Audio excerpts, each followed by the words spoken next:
out in the last 2 months. I'd been working on a documentary that was very, very close to my heart. It is called Voices Behind the Veil. It is shot and produced in Karnataka, which is a state in India, where a hijab ban, a statewide hijab ban, has been imposed in educational institutions of the state, meaning that hijab wearing girls in schools and colleges can only continue to access their classroom if they give up their hijab. I just somehow, even while articulating it, feel like there just isn't enough outrage in this world and society for something like this, because to me, it continues to be appalling. Now, the thing is that in December 2021, this ban was imposed very locally in one coastal town called Udupi.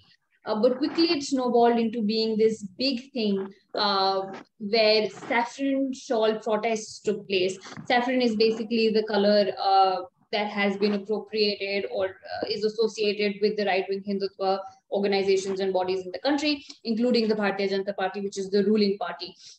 So I'm just going to quickly share my screen and show a visual that I had been meaning to. Okay, can everyone see that? Yeah, I mean, I can see that. Yeah, works. Okay, I'm just gonna play this.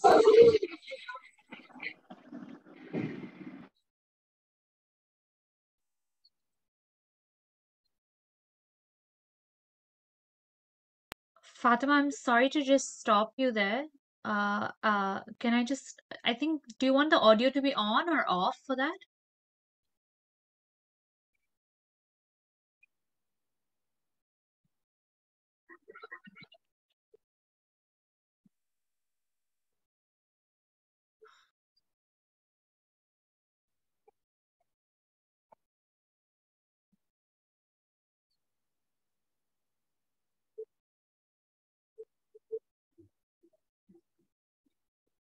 Fatima, sorry, I don't know whether you wanted the audio to be off for that or on for that, because we didn't hear I the did presentation. want it to be on. You I guys mean, I could hear know it? roughly what happened. Maybe we could just, you could just say what you were saying, because I Yeah, think, but you yeah, guys couldn't hear. we couldn't hear, unfortunately. You'll need to Okay. enable computer audio setting on your Zoom, like when you're screen sharing, and then people will be able Okay. to hear. So I think for the next one, I mean, I'll just walk you through what happened here. Yeah. But for the next one, I think Zara, you will need to handle this bit, because I don't know if I can enable the thing for the next slide. I mean, is that okay? Yeah, I'll just start screen sharing when you ask me to. Okay. Right. So sorry. Yeah.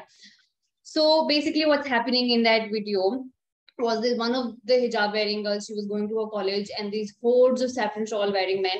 This is a very commonplace sight in Karnataka over the last couple of months. This is just one visual that went viral, and the reason it went viral was these men. They of course accosted her, and what is happening there, what you're seeing, is nothing less than harassment. Of course, it wasn't called that. It was given other words, other terms. Protests. These saffron shawl wearing men were called protesters. And that woman, so basically they come and they accost her and they start yelling Jai Shri Ram, which at this point, is something that is used by supporters of the ruling establishment in many ways too, as a war cry. Also, while lynchings take place, that is something that is often used, that terminology. And that woman, she claps back and she starts yelling Allah Akbar. She's a young girl, 19. And that visual then went viral. But the thing is that those saffron shawl wearing boys, they're no one else but her classmates. So these aren't just random men who have been mobilized from out of nowhere and told or paid to do this. These are boys who she's gone to school and college with. Many of them might have been even her friends, acquaintances. And this one day she comes to college, she parks her scooty, she's trying to enter her class, and this happens. And to me, personally, when I was seeing all of this, it was a very straightforward case of institutionalized and state sanctioned Islamophobia. Girls being kept out, Muslim girls being kept out of their school and college because of the piece of cloth they cover their heads with. But as journalists, our job isn't just to report on the subject as it's happening, but also the discourse that's forming around it. And what began happening in India at the time was that the government, yes, but also many people from our liberal commentariat, they were quick to build a narrative with this whole thing around choice and whether these girls are really choosing to wear the hijab or they're brainwashed into wearing the hijab. Should girls this young be wearing the hijab? Why are they being obstinate? Why are they being stubborn? Why don't they just give up their hijab and enter their classes? That was increasingly the tonality of the conversations that were being had. In fact, one leading newspaper, it also carried an opinion piece by one of our leading liberal commentators who basically said that these girls have been reduced to pawns at the hands of radicals and conservative bodies, because the more these protests take place, the more there will be scope for increasing communalism, and ultimately BJP will benefit out of it, so on and so forth. Often in different forms in different countries, this argument is leveled against protesters of any kind. It's easier to just give way instead of protesting and attracting more attention to an issue, because especially in democratic setups, polarization happens, and so the ruling establishment stands to benefit. That is basically the gist of the argument that was made. But the thing is that those men you saw in that video, by no standard or shape or form are they feminists or the purveyors of feminist values. It would be obvious to anyone who is trying to look at this from an honest eye. But unfortunately, many people in academia, in journalism, many people who hold important positions, public intellectuals, tend to be dishonest about these things. And I felt that this issue particularly completely exemplified and showed us just the level of dishonesty that they will fall to. So when I went to shoot this documentary, of course, for me, it was a straightforward case of, okay, there are these girls who in 2022, in the 21st century, their right to education is being snatched from them. It was that straightforward in my head, but I knew that there was the discourse building. I knew that increasingly people, the conversation is shifting from their right to education to being about something like, oh, choice, liberalism, feminism, etc. See, the thing is that choice feminism has been debated endlessly in classrooms. I'm sure in all of your classrooms and mine too, and it will continue to, as it should. But this isn't about that. And we all know that. This isn't about that conversation. This isn't the moment to have that conversation, because what you're doing in effect are using liberal education and knowledge and buzzwords to actively continue snatching the right to education from many girls. I also have a problem with these conversations and debates because they inevitably end up being about Muslims more often than not. I don't see liberal women being questioned too much about why they wear makeup or why I wear makeup, why half the humanity isn't comfortable to wear their face as is. That's just not a conversation about conditioning that will ever take place. There's only certain kind of women who we think are conditioned, and others are just completely autonomous beings. Right there, I'm going to request you now to go to my slide, and just like the next page of that slide, and play that video. It's a short clip from my documentary, and I wish I could show the whole thing, but it's 25 minutes long. But this is just one clip that I want all of you to see. Yeah, this one.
select academics.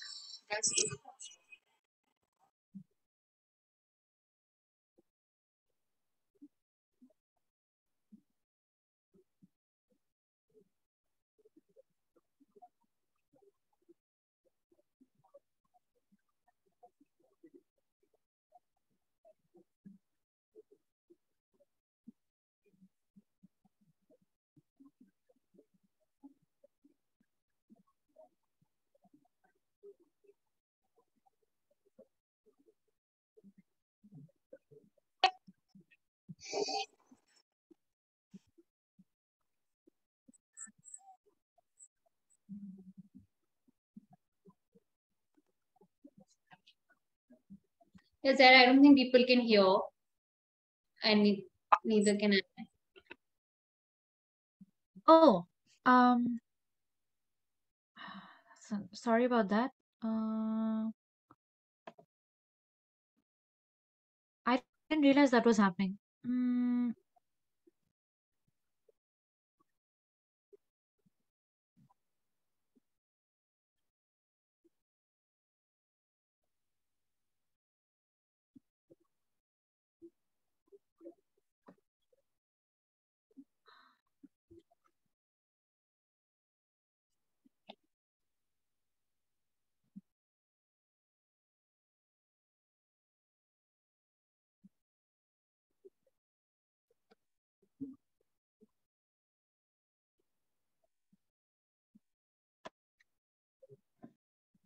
can you just give me 1 second to sort? Sure.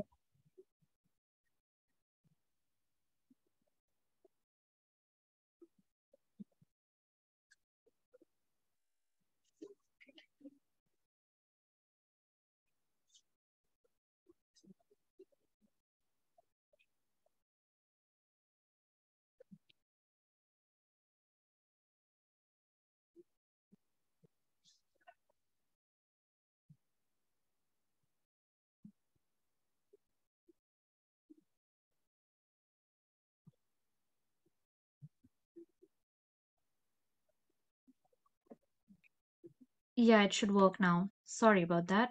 Um,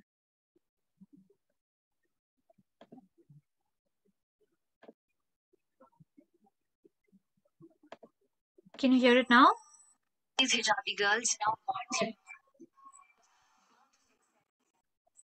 There's so much more to them. Can you Okay, hear I it think it now? keeps going. No, I could hear it in the beginning for a bit, and then it stopped. Right? Yeah. Um, it it might have to do with the fact that this is that I have only view only permission maybe because I can't Okay. download this file. Um, Okay. Do you want me to? We can fix that in like a second, right? yeah, Is it maybe. on YouTube? Yes, it's on YouTube. Okay. Should I send the link? Yeah. This isn't on YouTube though. This is a downloaded chunk from the documentary. Okay, just one sec. Yeah, maybe Uh, if you give me permission to download this, then I can download it and play it in PowerPoint. okay. Sorry about Uh, this. yeah, I'm sorry, guys. Just okay. One sec. So.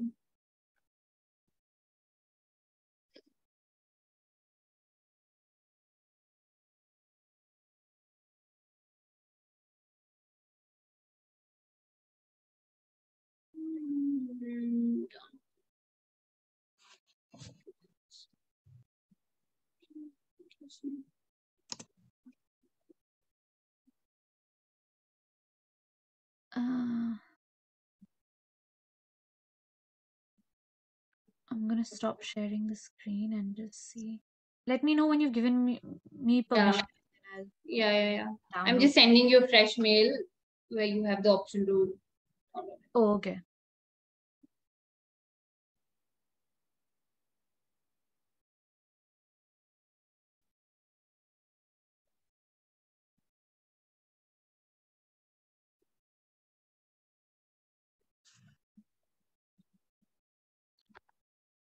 Okay, it's loading. Huh, send. Okay, great. I'm just gonna refresh.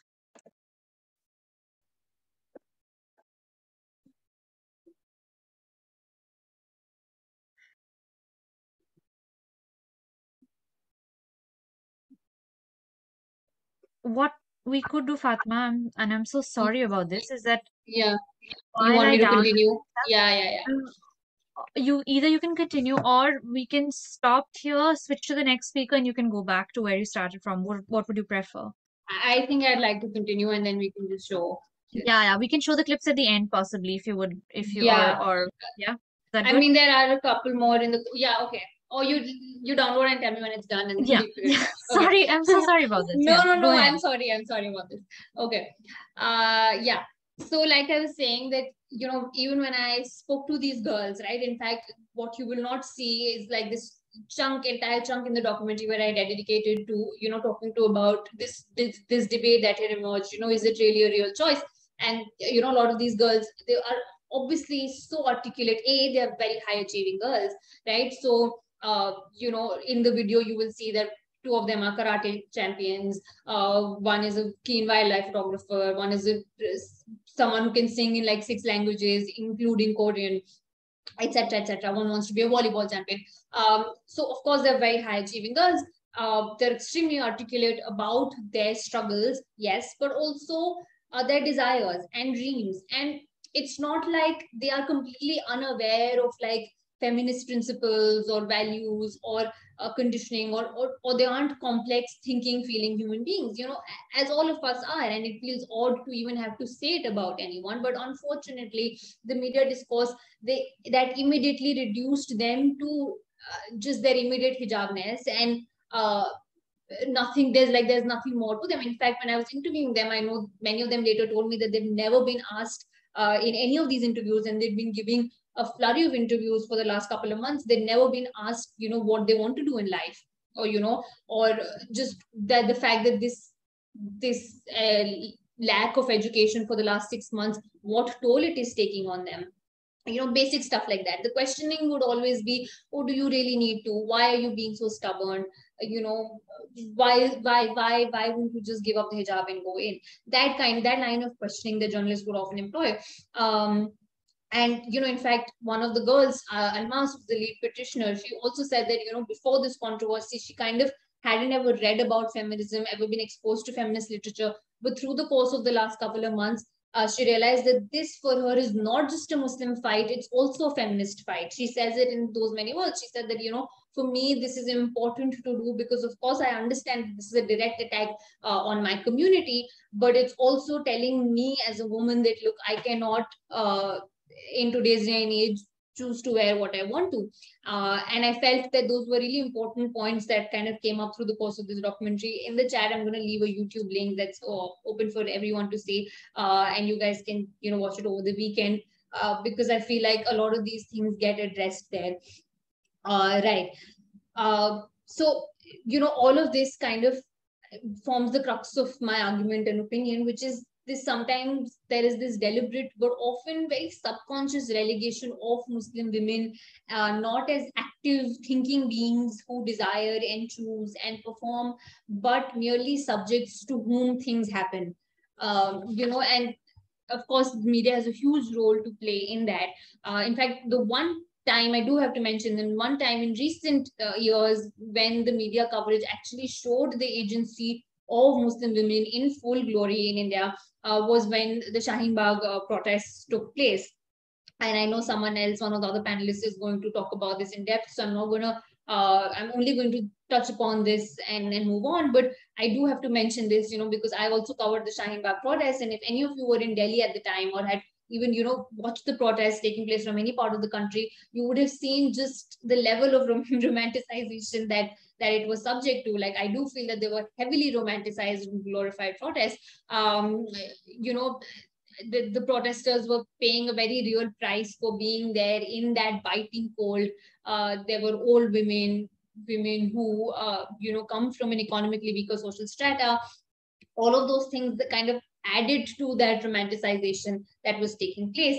Zara, can we share the screen now? Are we good to Sure. share? Yeah, I think I should be able to now. Let me just try again. Okay. Yeah.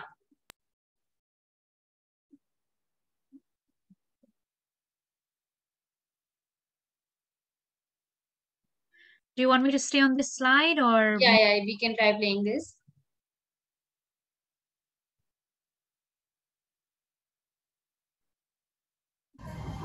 Many of these hijabi girls, now barred from entering their classrooms, don't just excel at academics. There's so much more to them. I'm in love with the shape of you.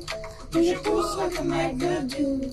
And my heart is falling too. While Hiba has won multiple awards for singing, Alia and Almas are trained karate players. I was in karate, but I didn't go to national level and all.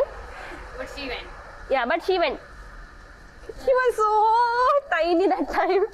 She was so short, you know. You should have seen her picture. There were so many banners and all when she, you know, went to national level and all. We were so proud. Alia is also a keen wildlife photographer.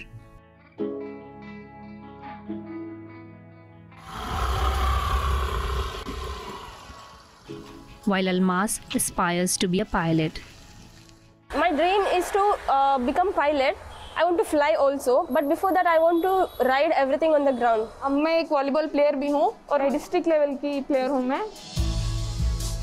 Shaheen's inspiration is Wilda Siti, an Indonesian hijabi volleyball champion. मुझे ऐसा inspire करती है कि अगर वो हिजाबी girl अगर हिजाब डाल के खेल सकती हैं तो हम क्यों नहीं खेल सकते, इंडिया में क्यों नहीं खेल सकते. Yeah. So that's basically it. That's a very short 1 minute chunk from the documentary. Right. So because we were talking about Shaheen Bagh, I just wanted to touch a little upon how mainstream Indian media covered Shaheen Bagh. Meet the incredible women of Shaheen Bagh, the face of protest. What makes Shaheen Bagh women tick? So yeah, we can move on to the next slide. So you see, like in all of this, I realized that, you know, even the most bigoted media, and which is most of the Indian mainstream media, when it comes to Muslim issues and Muslims in general, they were actually very receptive to the idea of Shaheen Bagh. There were, of course, in the beginning, a few stories that talked about, okay, how, you know, these women are paid protesters, etc. But very quickly, I saw that much of the mainstream media latched on to the idea.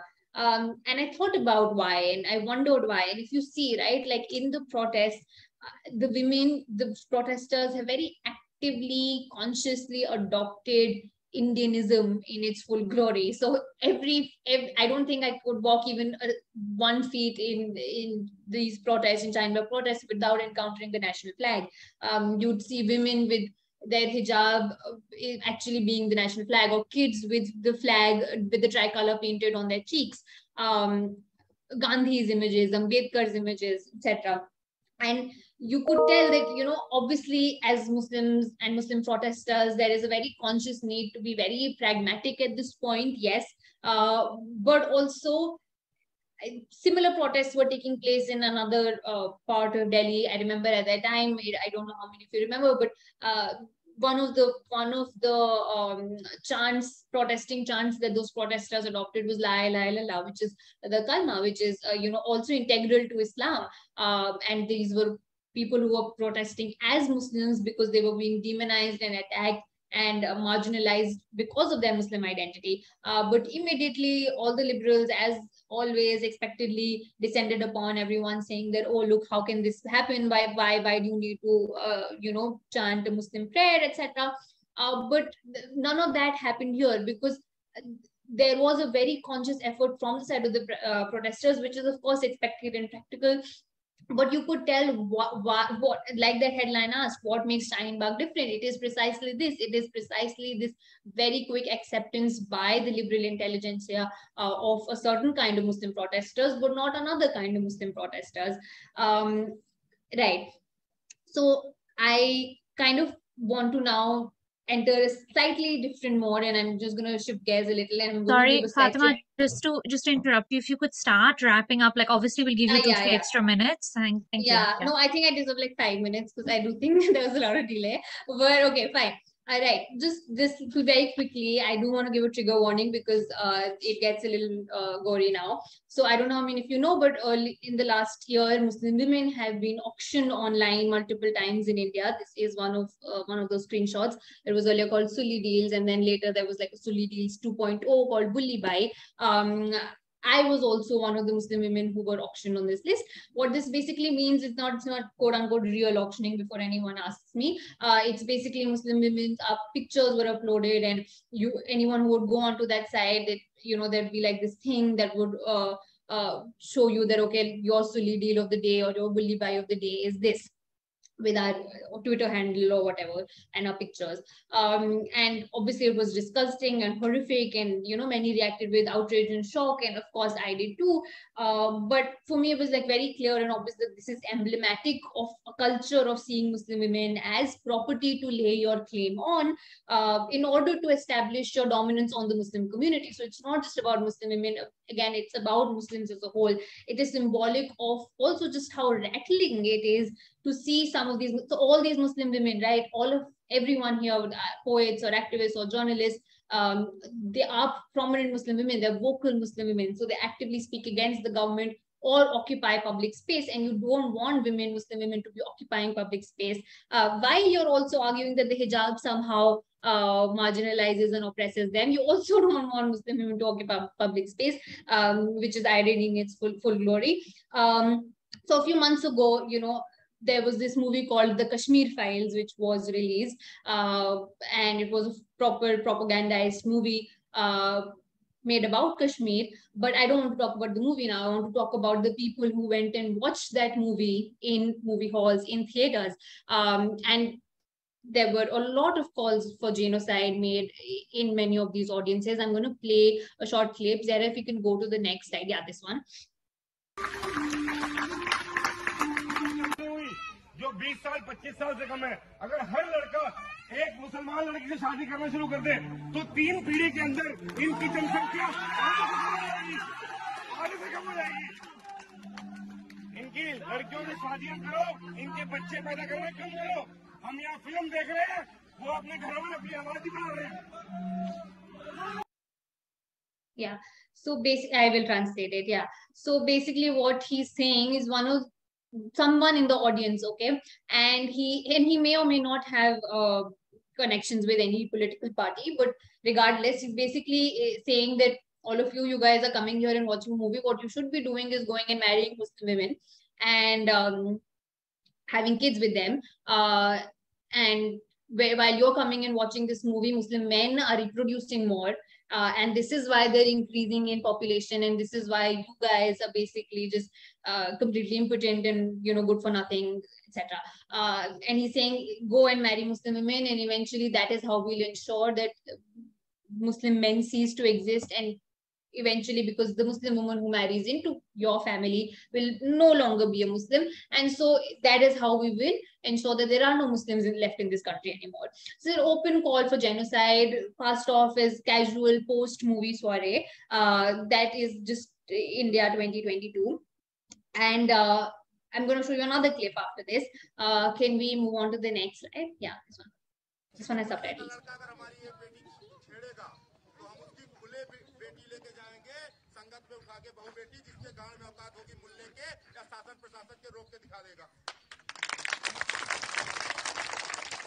अगर आप हमारी बेटी को परेशान करोगे तो जिस मुल्ले का लड़का हिंदू लड़की को परेशान करेगा उसकी बहू बेटी मेरे पास आई है, खुला मैं उसकी बहू बेटी उठा के संगत में ले जाके बलात्कार करवाऊंगा। Yeah, so this man is called Bajrang Muni. He's a Mahant or a seer in India, and his basic claim to fame is this. I mean, he obviously had a lot of following locally earlier, but he does this. He goes and he gives threats for raping Muslim women. He was arrested for this, and then he came out on bail and did it again. And he is a repeat offender. And he, in fact, once gave threats to rape Muslim women en masse in front of a mosque. I realize that a lot of this would be probably too graphic for many of you in the audience, but this is the unfortunate and brazenly honest reality of being a Muslim woman in India today. And I just kind of want to end by saying that this reality, and to tie up with what I started with, this reality coexists with the reality of Muslim women who may be abandoned by their husbands, who may not be allowed to wear the clothes they want, who may be fighting for emancipation within the walls of their own homes. But the thing is that the fight for equality and justice for Indian Muslim women must also be twofold. And this will require well-meaning Muslim men, if there are any in this audience, to step up. This is something that I've always said: do not shy away from conversations about sexism within your families and within your homes. But it would also require for a lot of our allies to step up and absolutely question what is happening right now, because it is, of course, in Islamophobia, but as I've been arguing, it is a very specific kind of Islamophobia that Muslim women are subject to in today's day and age. And I also feel it is the Indian media's responsibility. And, if anyone from the marginalized communities enters journalism, I fully empathize and I realize and understand just how difficult and challenging it is. But I think it's also an opportunity for some of us to set the narrative right and to do whatever we can in our limited capabilities and spaces. Right. So that should be it. Thanks so much, everyone.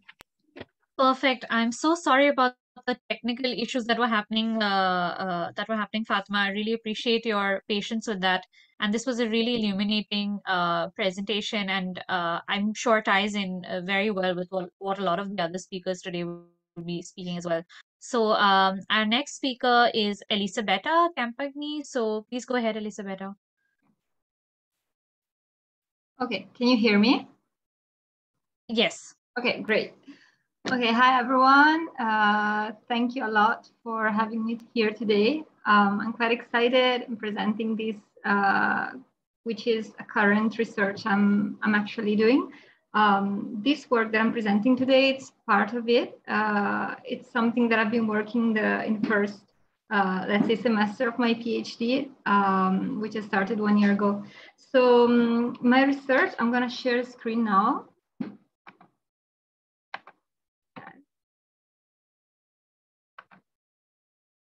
Right, okay. All good, we can see a screen. That's great. Okay, so 1 second. All right. Okay, so this presentation, I decided to call it Building Feminist Safe Spaces Through Artistic Practices, looking at the case of Pakistani Behen Chara Imag. I don't know if some of you are familiar with it, or I'm sure some of you are.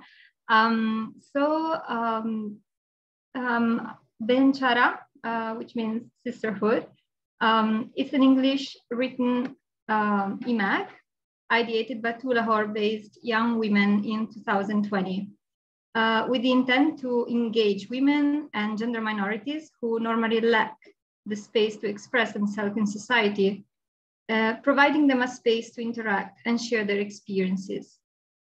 Although the content is fully available on the website they have, it is Behen Chara's Instagram page that serves as an online platform for social interaction and where contents are announced and published, such as interviews with popular artists, playlists, newsletters. Most importantly, every 2 months, there is a call for contributions on which the magazine is structured. And these calls address topics thought as being deeply relatable by the public, adopting an intersectional feminist lens to deconstruct dynamics of power within gender, class, sexuality, and race. Among these, certain issues have been dealing with topics of queerness, women representations in media, women in the music industry, fashion and feminism, violence, bodies, and women in resistance.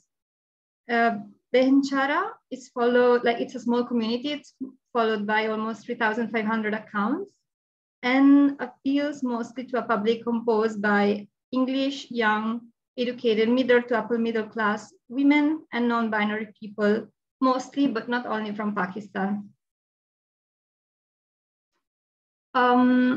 So moving to the research question and the methodology. I'm sorry, I'm just gonna give an introduction. So because it's a very experimental ethnographic research. So my research question gravitate towards the concept of safety and art. So first, I asked how safety is conceptualized and is cultivated within these spaces by founders as well as contributors. And then the second point on which I want to reflect is looking at art practices that are published and coming from contributors, I asked which kind of narratives are performed and which of representations, visual representations are claimed by women and gender minorities.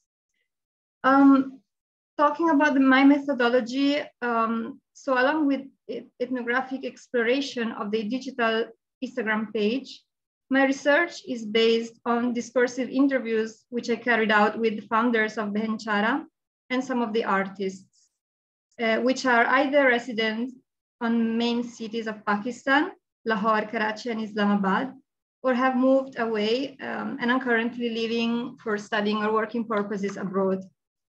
So identifying myself as a female, as an artist, and reaching out to them through my public Instagram profile, this might have constituted a privileged channel to connect and sympathize with them.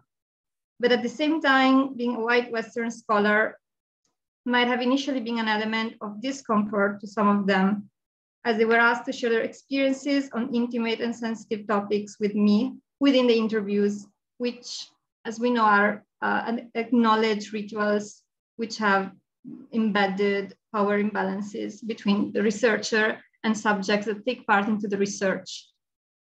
So getting into the research, so I just wanted to have a brief introduction on the concept of safety.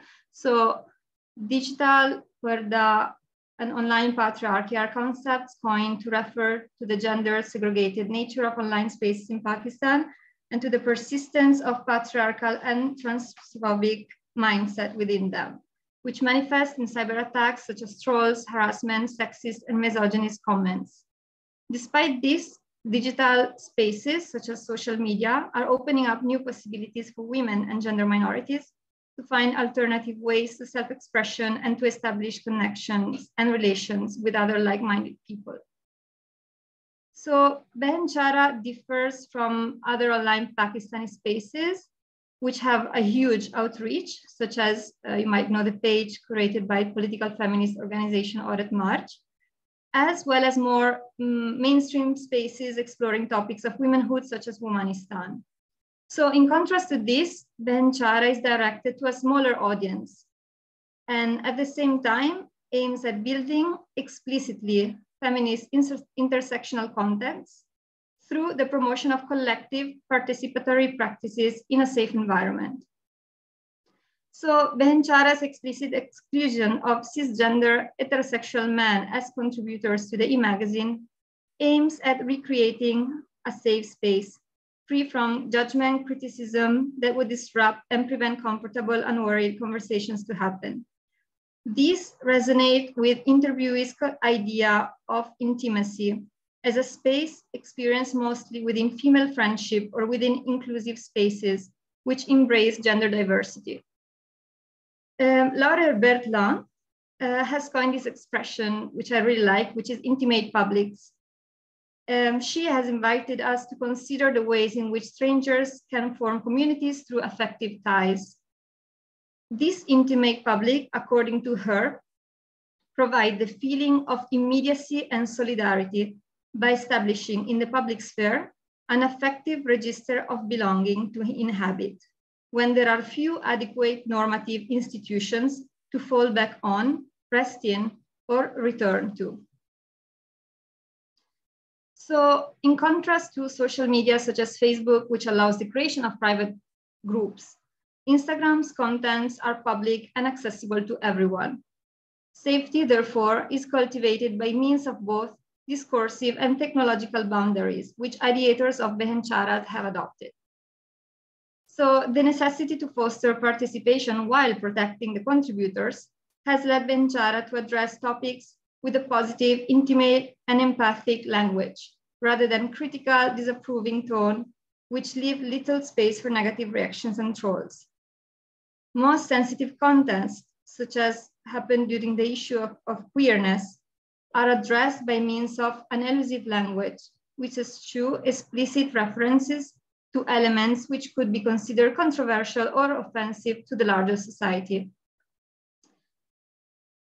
Whether hashtags are used to give visibility, they at the same time contribute to maintain boundaries as they reach out to certain sets of people who use them and relate to them.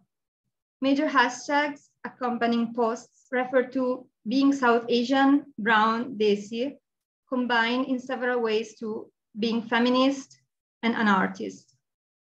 As several scholars have pointed out, hashtags constitute a significant field site. If on Twitter, they mostly mark a text-based conversation, scholars have referred to hashtags-based communities to indicate their role on Instagram in participation into a community. In this sense, I argue that hashtags are used by Benchara's creators are sites for collectively constructing counter-narratives and reimagining group identities, which insist on transcending nationality and embracing transnational forms of belonging to South Asian, to being brown and desi. Finally, as identities are discursively constructed, hashtags are subjected to revision, being disputed among Benchara's users. On this purpose, we can consider how the word women with the X has been left behind by the creators and replaced by the expression women and gender minorities after being discussed and contested by some as a non-inclusive term.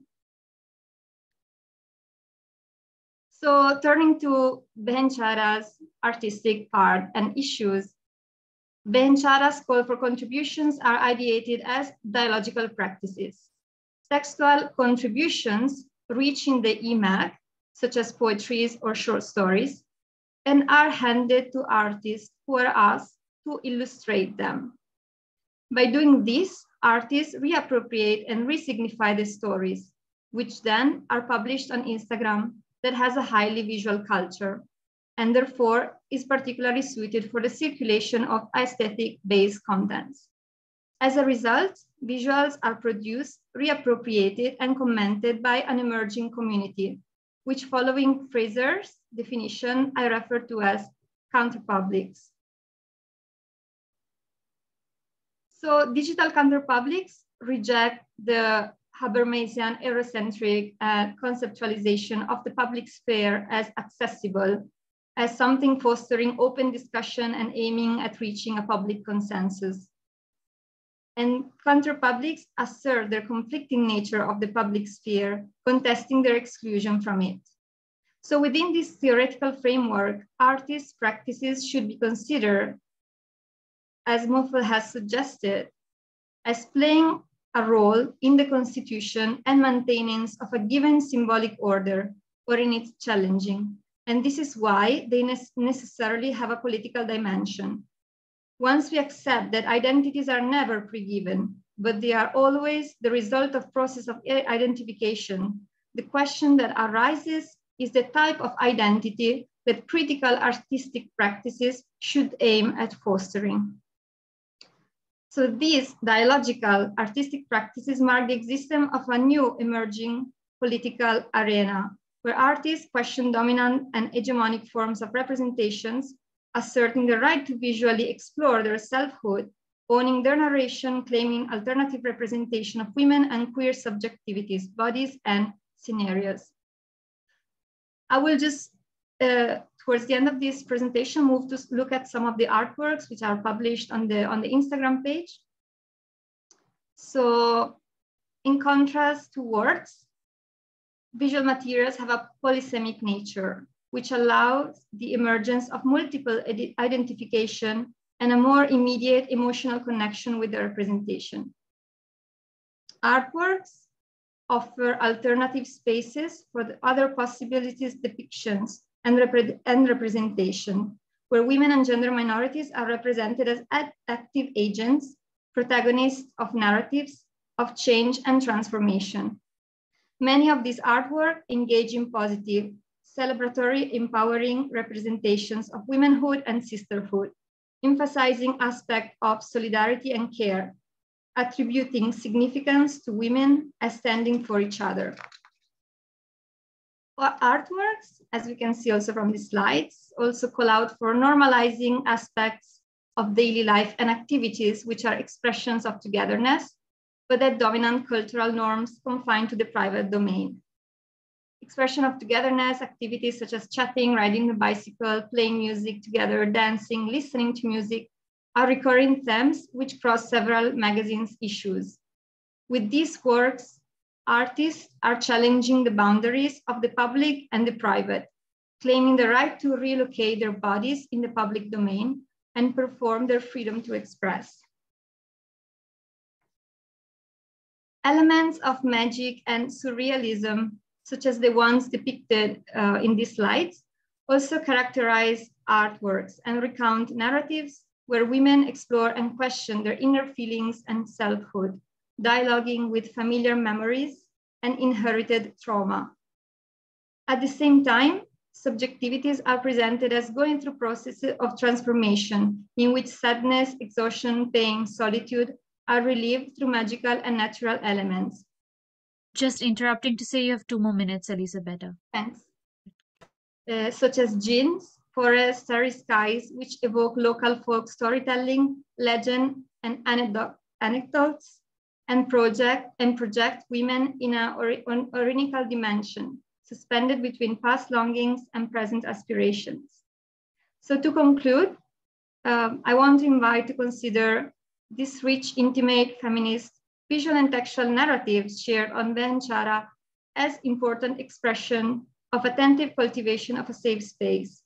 These visual forms of storytelling, generated through participatory, empowering dialogical practices, eschew an unitarian and consistent narrative, and are instead woven together by personal experiences which resonate among different subjectivities, creating correspondences and pointing at the political roots of similar forms of oppressions.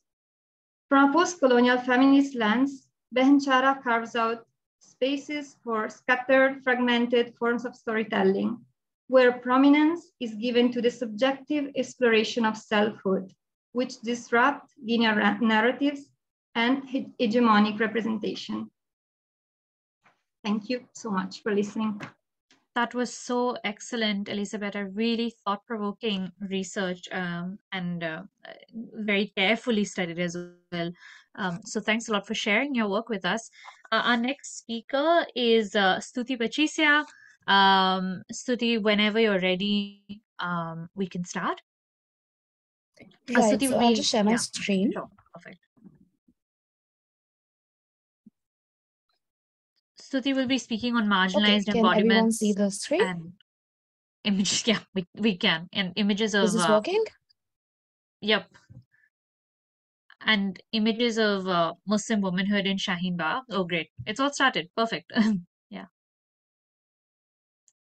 Yes. Can you hear me okay? Yes, Stuti, everything's good. You can start whenever. Okay.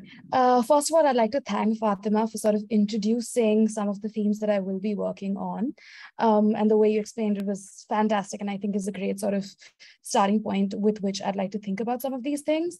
This work is quite exploratory and is tied to like larger questions I'm asking about how embodiment works in digital spaces. And I'm looking at a few different contexts, one of which is the Shaheen Bagh protests, and particularly how Muslim women were presented in, and other minorities were presented in the Shaheen Bagh protests as they unfolded online particularly. So I'll just begin reading my paper if that's okay. When they first gathered, the women residents of Shaheen Bagh were unaware of the scale and the magnitude of what would unfold. They were simply responding to the deliberate, continuous communal violence of the Indian state, which had reached a tipping point earlier that day. Following the introduction of the Citizenship Amendment Act 2019, on 12 December, students from universities such as the neighboring Jamia Millia Islamia started a series of peaceful protests opposing the act, with minority institutions such as JMI and AMU, which is Aligarh Muslim University, taking center stage. On 15 December, in both universities, the police broke into the university library and began violently attacking students with police batons and tear gas. In Delhi, students escaped and ran into the streets, seeking refuge in neighborhoods such as the neighboring Shaheen Bagh, which was home to several JMI students. Some remained trapped, brutally injured by the police. Before long, a mass gathering began forming. In an interview, an anonymous respondent told journalist Simi Pasha that nearly 15,000 people had gathered and started talking about what needed to be done. Some people arrived with anti-CA posters and tricolors. Some suggested that we block the road in protest. This road blockade continued over the next days, starting a sit-in that lasted over 100 years and sparked similar mass movements across the country. Interviews with protest participants and reports from media houses insist that this unplanned spontaneity was the true origin and indeed the bedrock of the long-term sustenance of the protests in Shaheen Bagh. As the sit-in continued, a massive tent was erected, a stage was set up, speakers and mics were brought in, a makeshift library with pens and paint for young children came next. The origin of these material contributions is anonymized, treated as a spontaneous response to need, even as each action collectively contributed to its long-term sustenance. For anti-globalization thinkers such as Naomi Klein, this interconnected collective action and its apparent leaderlessness embodies the organic, decentralized, interlinked pathways of the internet, where large-scale protests such as this one represent the internet come to life. Yet the idealization of the internet as a formative ground for mass movements appears out of touch in the context of South Asia, where digital literacy and electricity accesses are limited. Simultaneously, the cosmopolitan demographics and the urban state capital location of Shaheen Bagh created different relationships with some of these limitations. Shaheen Bagh lies at an intersection of several neighborhoods, housing residents from diverse socioeconomic backgrounds, including laboring classes, migrant laborers, intellectual elites from Jamia Millia Islamia, and small and large business owners. But the unifying factor between this complex urban demographic is the ghettoization of Muslims across social and cultural lines. College students, in particular, use social media for tapping into both these local and university networks to gather first responders and for creating sustained anti-CAA and anti-NRC protest organization. The movement at Shaheen Bagh was conceptualized with a dual life, a corporeal one, which was performed on the streets, and a virtual one that was performed on the internet. Theorists such as Sasha Costanza-Chock call this method transmedia organizing. In this conceptualization, the category of real action versus virtual or digital action is immaterial. Instead, they become co-constitutive of an intermediary space. And there's some fascinating work by Bhatia and Gajala, who I believe are speaking in the other panel, that looks at how social media was used by Muslim women in the protests. Expanding on their work, I am interested in how digital protest materials represented Muslim women who were among the minorities worst affected by the CAA. On exiting the Jasola Vihar metro station, the first vision of the protest at Shaheen Bagh was yellow police barricades, some of which had been covered in graffiti with the words Azadi, which means freedom in Urdu, on it. Walks outside the protest site would show that the physical space of the protest in Shaheen Bagh was circumscribed with yellow state barricades and peripheral police movement, which could disproportionately affect Muslim youth in Shaheen Bagh. Yet the digital imaging of Shaheen Bagh was not of the ever-present threat to local minority protesters. Online, instead, as Fatima indicated earlier, there were images of murals, installations, open libraries, artwork created by protesters, students, and artist activist groups. Texts produced with the protest concurrently at the same time look at the cultural flux of the protest not in terms of imminent danger, but romantic, festive solidarity presented digitally and on-site using popular symbols of nationhood. Shaheen Bagh thus functioned as a subversive counterpublic that radicalized the materials claimed by the hegemonic public sphere. Instead, the minoritized members of the counterpublic use Shaheen Bagh as a social space for the construction of alternative and oppositional interpretations of culture and identity. This they did by offering alternative images of national symbols and relations.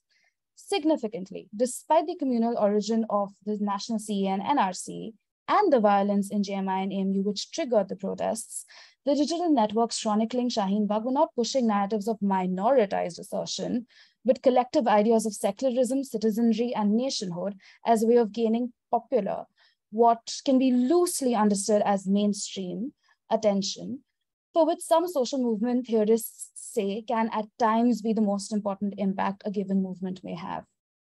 But mainstreaming, just like citizenship, is an uncomfortable negotiation with the nation state. While mainstreaming makes movements popular, it requires a dilution of minority rights and appeals under the guise of secularizing performance. It is key to note that the narratives of protests were not disengaging from the narrative of nationalism and anti-nationalism, but working to subvert it by laying claim to the national symbols such as the Constitution. Despite the seeming minority focus of the movement, minorities still had to position themselves within the secularizing narrative of public good and patriotic unity. Particularly, Shaheen Bagh was fueled on the idea of public welcome, which its feminized depiction only made potent.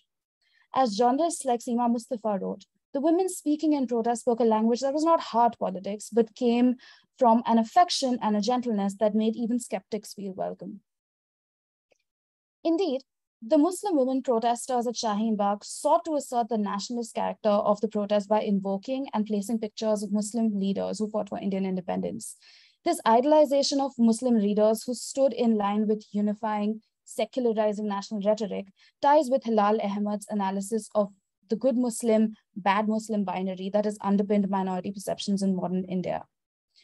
Online, to talk about Shaheen Bagh was to talk about the women residents of Shaheen Bagh, most of whom were Muslim, aged, hijab-wearing women, homemakers, perceived to be outliers to the hegemonic idea of public. National and international publications such as the Washington Post, and Fatima indicated this as well, were quick to focus on these women as first-time protesters, claiming that they had entered the public and distorted it. Women are not absent in protests, and in fact comprise a significant part of protest culture, as young Muslim women protesters remarked to Bhatia and Gurjala, and then to Matali and Galite. Yet the imaging of protests in Shaheen Bagh was a rare instance that deliberately amplified the visibility of Muslim women. Much has been written about the uniquely subversive nature of embodied female protest in Shaheen Bagh, the innovative value of feminine caregiving in protest, and how pre-existing solidarities of neighborly sisterhood at Shaheen Bagh allowed its long-term sustenance. Virtually, photographs of women gathered together in Shaheen Bagh in the cold Delhi winter were produced and reproduced by journalists and visiting protesters. Narratives of domestic welcome were often shared along these pictures. Protests became eating biryani together, being offered chai and biscuits by the nannies, and had nursing mothers and young children join in resistance. Shaheen Bagh collapsed gendered occupations of home and public by bringing homemaking to the streets. The power of these images is undeniable, and the normative domesticity became a frequent target for Hindutva forces who were keen to reduce protest activity in Shaheen Bagh to biryani eating. As a counter, public narratives of the movement were keen to elevate the quotidian as a mode of contextual resistance.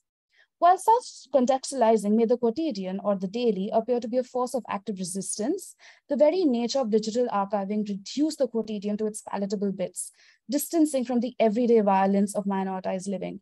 Susan Sontag writes that simply viewing a photograph can turn experiences, class difference, history, and positions into a consumable object. Nowhere is this more apparent than in the digital reproduction of the image of Aisha Rena standing defensively in front of the police, which led to the creation of one-figure revolution. During the incidents of police brutality in JMI, a viral video shot with a phone camera began circulating over social media. In the video, a young hijab-clad woman, alongside her friends, intercepted police who were attacking a male student and stood between them to prevent him from being hit with police batons. This image of Aisha Rena standing in between the police and the attacked student with a finger raised in anger went immediately viral. Several artists reproduced this image, with the most famous, most widely shared and consumed iteration being Ponavan's inspired cartoon, One Finger Revolution, an isolated image of Rena standing with a finger raised in front of a faceless man clad in full riot gear.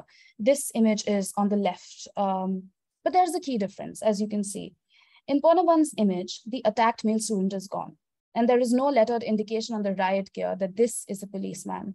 Where Rena had been acting out of defense, the reproduction of Rena's image, especially through such representations, sublimated this gesture into defiant resistance action. This distilling of violent recording to feminist resistance is loaded, because it emphasizes that the quotidian violence that led Rena risking her body is less central and less important than this new resisting figure, new in quotes. Her presence offers, even as for minority women in India, violence, particularly state-administered and police violence, is quotidian. The only significant intervening difference between Aisha Rena and other Muslim women's experience was that there was a camera present that recorded and displayed her moment of resistance, and that there was a virtual audience watching. Indeed, police violence against minorities has been well documented, with extensive ethnographic work detailing the methods, the class, caste, and religious minorities, particularly women, have devised to counter bureaucratic and police effrontery, denial of rights, document-related red tapes, and threats of imprisonment because of their very commonplace, which is quotidian, occurrence. In Shaheen Bagh, women use their bodies as counter-state resistance with visible risk to themselves. Women protesters would take to the streets, but prevent their male family members from joining out of the fear of their arrests. Similarly, older women joined the protests, fearing possible sexual and physical assault on younger women and family members.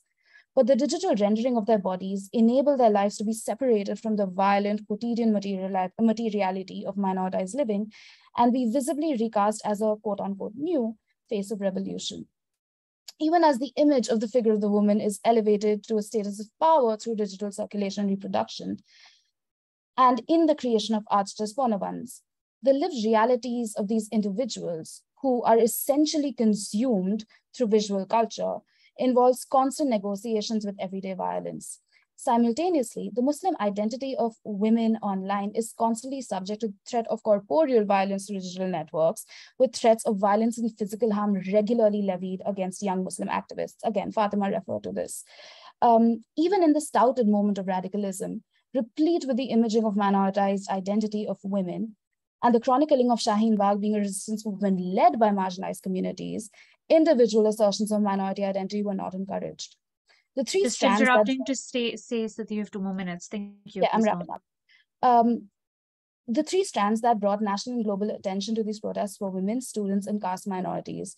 Even as these groups are largely constructed as protesting identities, owing to their marginal location within the national imagination of India, their active presence as leaders of protests is seen as exceptional or anomalous, their identity subsumed within collective interest. To conclude, Shomabrata Chaudhary writes that the idea of public comes to fruition on gathering. The individual enters the public through the performance of assemblage. In numbers, the individual is controlled and given a collective identity where each must perform a larger collective goal. And such a demand is deemed tautological. The people must be assembled because in their being assembled, they become a people. In the Shaheen Bagh protests, through various narrativization processes of image and symbol creation, which was circulated in the digital space, a collective resisting identity was created. This sought to appeal to as wide an audience as possible by focusing not on minoritized particulars, but a conception of a cultural mainstream, where digital renderings of cultural texts and the so-called radical positioning of Muslim women allowed new participants to enter the movement. The paradox of the popular is that it reinstates the sidelining of these very women. Thank you.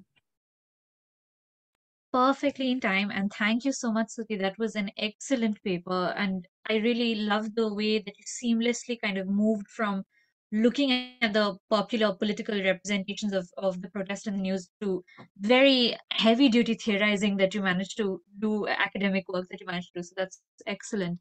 Our last and final speaker for the day is Zoya Rehman. Zoya, whenever you're ready. Am I audible? Yes. Okay, great. I'm just going to start sharing my screen, if that's okay. And I will also try to keep my presentation as brief as possible, given that we are short on time. So I'm just going to, can you see my screen? I don't know if it's. Yes, we can see it. We can see the YouTube screen right now. Okay, yes. I'll play it and then let's see if the sound works. Okay. So, yeah.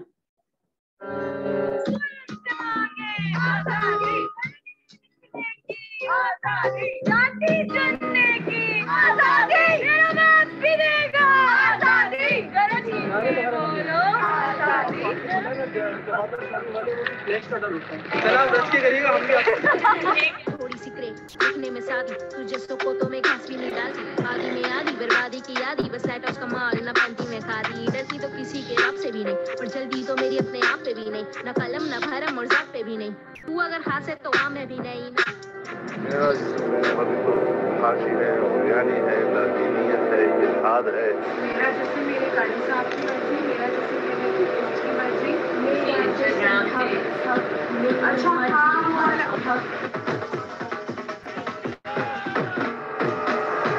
Yeah, look at the amount of commandos, man. Look at the fucking amount of commandos. So it's a good event. Pakistan में औरतें कितनी आज़ाद हैं.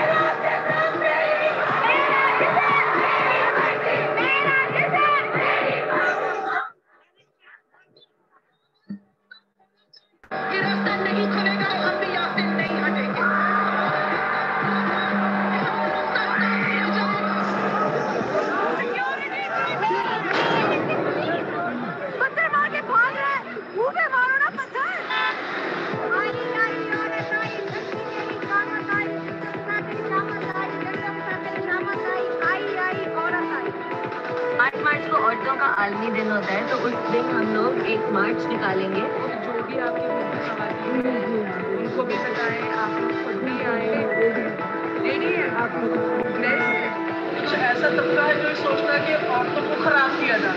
औरत मार्च movement and that has struck you to a lot of people in a very very radical way. शाही गाजी है और हमारा वजूद एकजुट।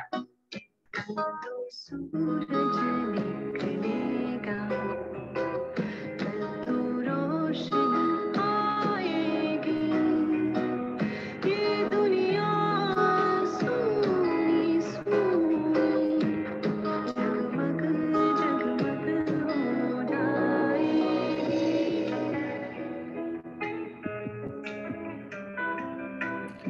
So I played that basically to give everybody a visual grounding regarding what's going on, in relation to like Pakistan's feminist movement.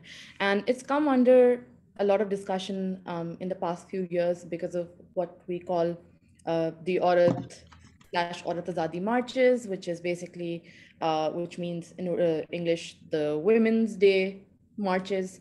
And they have become increasingly popular since 2018 because I think the nature of the Women's Day March has changed a lot in Pakistan. And obviously that has a lot to do with the internet itself, but also because these marches or this, well, I'll treat it as a monolith for now, like this particular march basically has created a very sort of lasting visual imprint within Pakistan. And one thing that I would like to say, like as far as the pre-Aurat Azadi march time was concerned, is that, there's been a lot of dismissal of any kind of online feminist discourse or organizing happening in online spaces and obviously I don't want to make this a generational issue, but like a lot of older feminists have been saying that, okay, a lot of the sort of feminism happening in online spaces is very trivial, almost like it's vapid. It's very anti-state. Millennials and Gen Zers are very self-interested. And I think a part of like why I work in relation to the internet, or even, like I guess a feminist organizer who cares a lot about the internet more than many other organizers do, is because of this gripe that I have, because I personally do not see like a very clear bifurcation or like an online offline binary. I'm somebody who thinks that like our lives now include, like our sort of digitally mediated realities.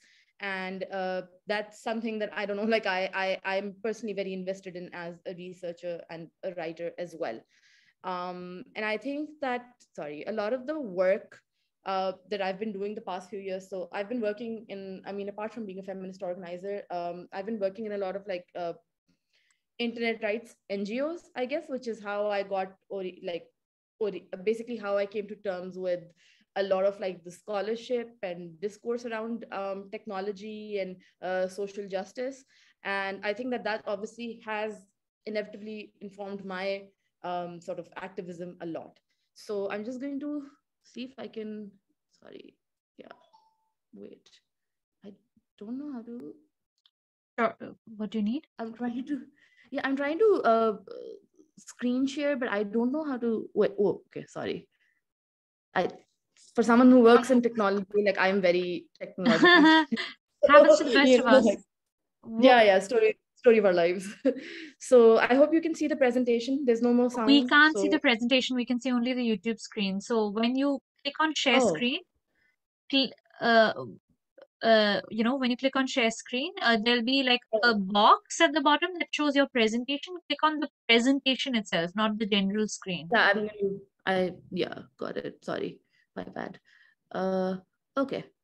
Now can you see it? Yes, perfect. Excellent. Okay.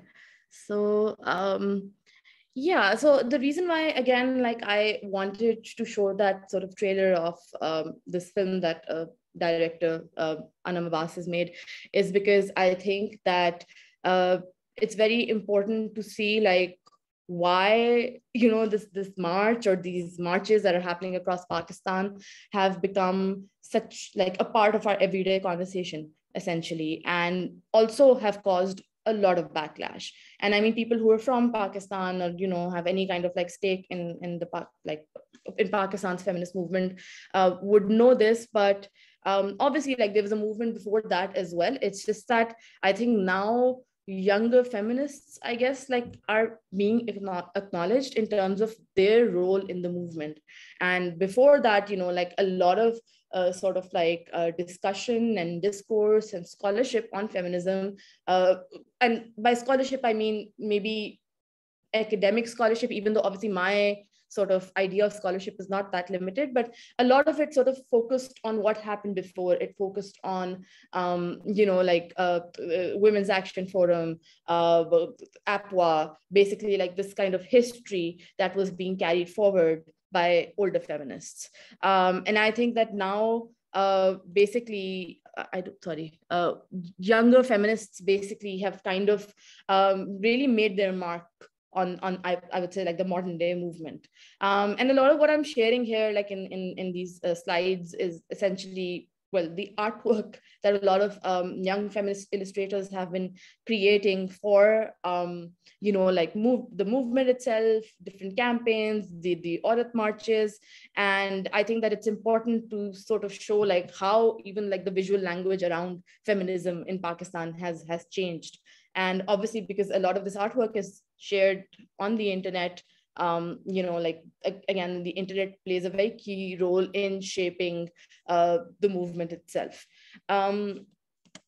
So I'm working on this study at the moment, which I'm actually wrapping up. And I'm also, as Zahra mentioned before, like writing a book with a comrade. So obviously, when I look at the internet specifically, I see it as something that is a part of the movement. It's not like yes, it's a medium, but at the same time, it is a medium that a lot of younger feminists are very active on. And I've spoken to a lot of young feminists generally, like over the past few months, and obviously as being a part of the movement itself. And most of them don't really cite like the Pakistani feminist history, or, you know, like VAF or APWA or any of like the bigger sort of like, I guess, like feminist formations of yesteryear. Every time they're asked how they came to feminism, I mean, apart from, of course, like their own sort of lived experience, they mentioned the internet, and they mentioned learning about a lot of feminist formations, learning about Pakistan's feminist history, learning about feminism itself, like the discourse around it, the language around it, the you know, like theory, essentially, as like a result of the internet. And I would say very, I don't know, proudly, I guess, that I am, being a millennial, like I am definitely one of those feminists as well, because I didn't have any organizers or activists in my family. So the internet played a key role in shaping my political knowledge around feminism, and also around, you know, like Marxism, socialism, etc. So obviously there are a lot of feminists in Pakistan now who, you know, don't really think that the academy even is their sort of source of feminist knowledge. Again, they attribute sort of everything they know to the internet. So I think that it's very important that when we look at like the, I guess I would say, the glut of feminist scholarship in Pakistan, we include whatever's happening online in that, and we include what younger feminists or like millennial or Gen Z feminists are saying about feminism. Like that should be considered as scholarship in its own right. And I think that it's important that, again, this scholarship is understood as including conversations that are happening on the internet and that are also happening about the internet that are intrinsically feminist.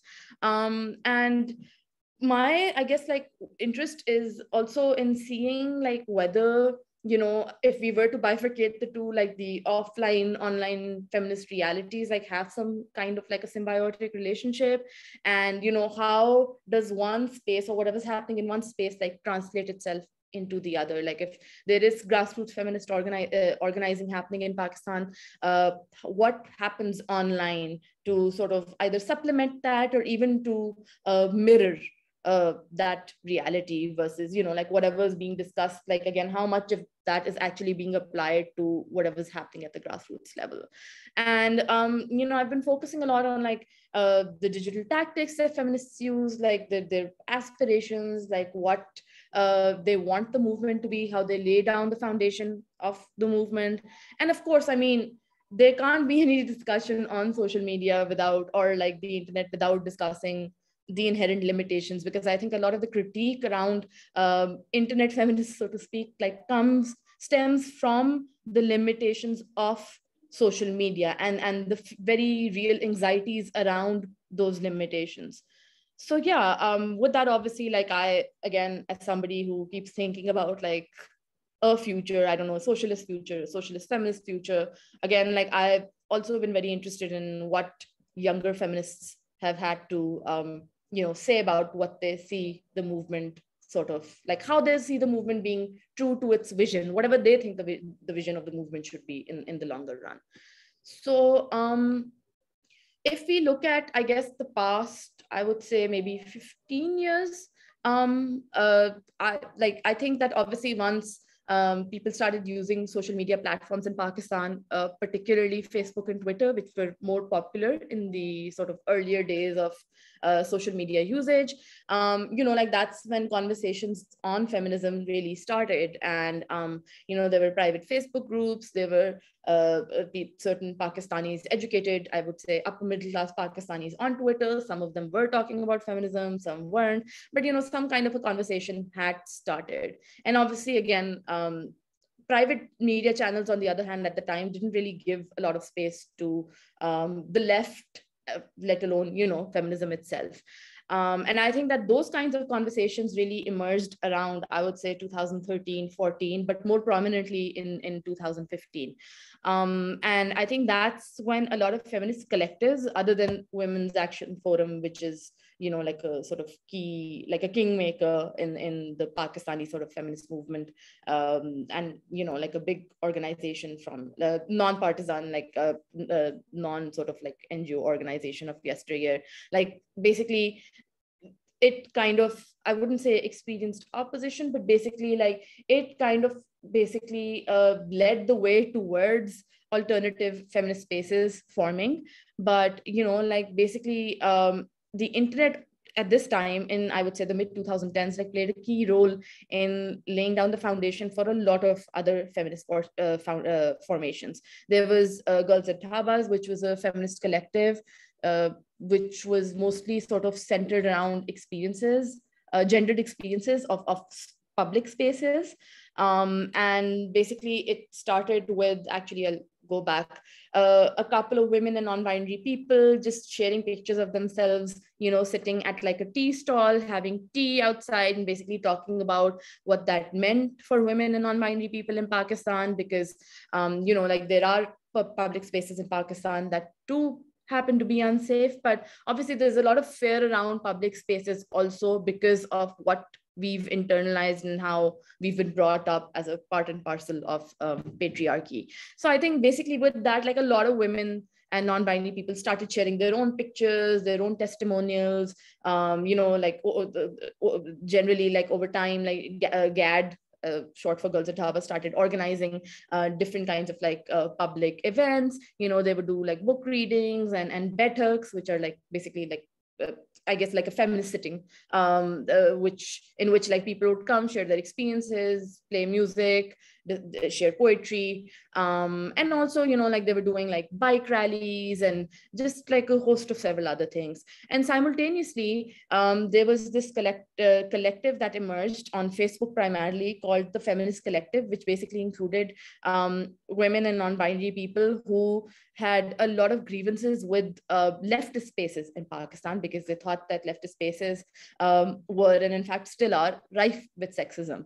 So these kinds of spaces started emerging, and then there were more, I guess, like sort of online safe spaces as well, like a lot of groups such as Soul Sisters, the Progressivists Cafe, Feminism in Pakistan, that started emerging. And basically like women and non-binary people started talking about their own sort of very gendered experiences of patriarchy. And then there were also organizations that, such as Digital Rights Foundation, Bolo Bhi, that were talking about online harassment and the intersection of technology and gender. So, you know, like basically these kinds of conversations, very fragmented conversations, but I guess like conversations with a lot of similarities started emerging in Pakistan's online spaces. Then came the Me Too movement, which gained, I think that it's been active since it emerged in 2017, but became more prominent, I think, in a part of public discourse because of the Misha Shafi case, who is a celebrity in Pakistan. But basically, like, conversations around Me Too really started like I guess, becoming more enriched as more and more women and non-binary people started partaking in those discussions, like on Twitter, on Facebook, even within media, like in different sectors of Pakistan also. You know, there were conversations happening in universities, including, I think, like some very prominent cases emerging, like from universities such as LUMS, University of Balochistan, IBA, a whole host of NUST, a whole host of public and private universities.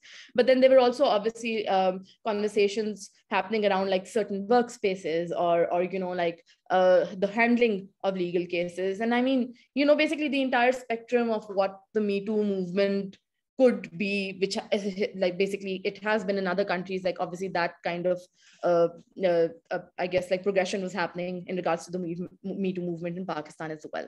And I think that I guess like the most prominent time for feminism basically came like after 2018, because the Aurat marches started happening. They started off in Pakistan's major cities such as Karachi, Islamabad, Lahore. A lot of the footage that you saw just now from that video actually is from the Karachi march, and there was some from the Islamabad Aurat Azadi march as well. But basically, these marches were very, very different in terms of, you know, like protest culture in Pakistan, because they were like basically they left a huge visual imprint, as I mentioned before. You know, like there were women and non-binary people who were singing, dancing, holding placards, expressing their grievances. There were speeches, but there was also like not only a collective sort of celebration of feminism, but also a collective, I guess, sharing of grief and catharsis that was happening at these marches. And once like mainstream media came into the picture, basically, I think that these marches or feminism became a part of like everyday conversation in Pakistan. The problem with that, unfortunately, is that obviously once something becomes highlighted, you know, on mainstream media, also while taking into account the very sort of the sheer insensitivity that you see on mainstream media as well, obviously that subject becomes, you know, like susceptible to backlash. And that's exactly what happened with the Aurat marches. As the marches grew in numbers, and as the movement also grew in numbers, it experienced more and more backlash by the year. I've been a part of the organizing the Islamabad Aurat Azadi March since 2020. And in 2020, we were actually like, basically there were a lot of like religious hardliners who for some reason were not dispersed by the police, who had already threatened us online in various shapes and forms. And they basically pelted us in broad daylight with stones, bricks, the works. And there were luckily very few people, but like people were, and children were injured in a public space. And after that, because obviously there was a lot of chaos, ensuing chaos, a lot of basically infiltrators, you know, like a lot of men, a lot of people maybe with their own sort of agendas, like kind of infiltrated the march crowd and started harassing people en masse. So that happened. And then last year, which I think in terms of like the sort of backlash, like would really take the cake. There's a very concerted disinformation campaign against many organizers in Islamabad, organizers in Karachi as well, in which basically we were being accused of being sort of spreading blasphemy. And actually a couple of my comrades were charged with blasphemy, and FIRs were lodged against them last year. And one person also had to flee the country. And basically we were kind of embroiled in this like really long and arduous legal battle that took took up most of our like time, energies, etc. That I think it was wrapped up in October last year. So there were, I think, like 8 cases, and then yeah, just Sorry to basically. interrupt you, Zoya, just saying that we are on the 21st. We're just about to hit the 21st minute. So just letting you know, I mean, depending on what Okay, yeah, no, then I need to be very, very quick. Sorry. Okay, so I mean, apart from that, obviously, like the online spaces have come with their own sort of costs as far as the feminist movement is concerned.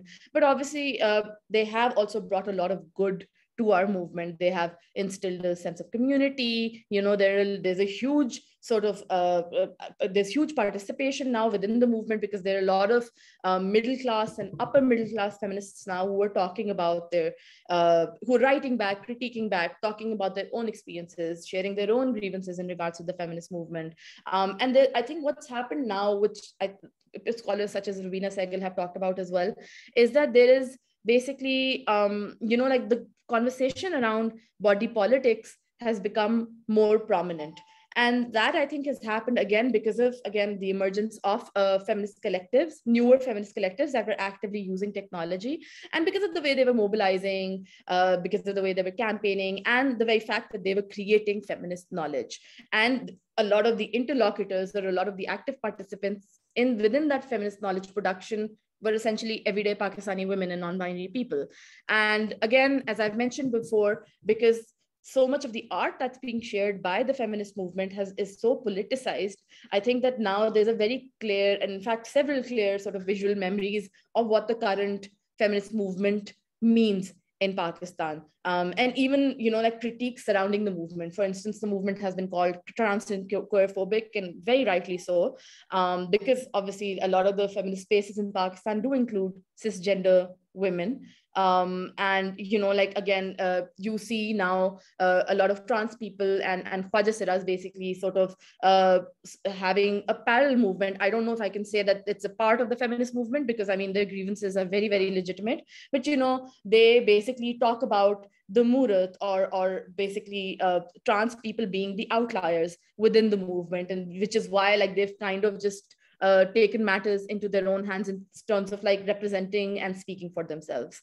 I think the limitations as far as social media, I mean, many people here are already aware of them, but obviously because a lot of inequalities and oppressive hierarchies are replicated, social media does become an echo chamber, and there's a lot of polarization because of that. So, I mean, on the side, as I've mentioned before, there is like this very anti-feminist sort of wave that is kind of emerging, courtesy of the right wing, but also I would say that like, like there are a lot of military sort of, sorry, am I out of time?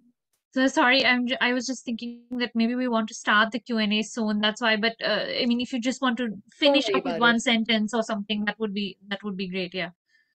I'll just move to I think a lot of us know about the limitations already, but I think one problem is performativity, co-optation, etc. So I think that while speaking to a lot of people, obviously, I think a collective and sort of individual reckoning is needed in terms of like reflection, and also in terms of like what the movement means. Is it supposed to liberate us, or is it supposed to be humorless and draining and like just something that's always supposed to give us a lot of grief because of the kind of infighting and the kind of fragmentation that's happening within the movement.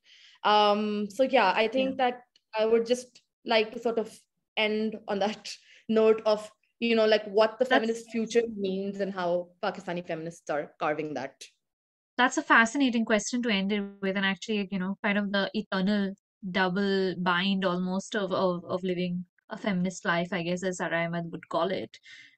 Is to how to make joy and living the everyday feminist without it kind of being this draining process and without becoming a killjoy, as what she calls it. So I think that's fascinating. Excellent presentation, Zoya. I am happy to open this for questions in case someone wants to raise their hand and just kind of jump in. Otherwise, I also have some of my own questions prepared. So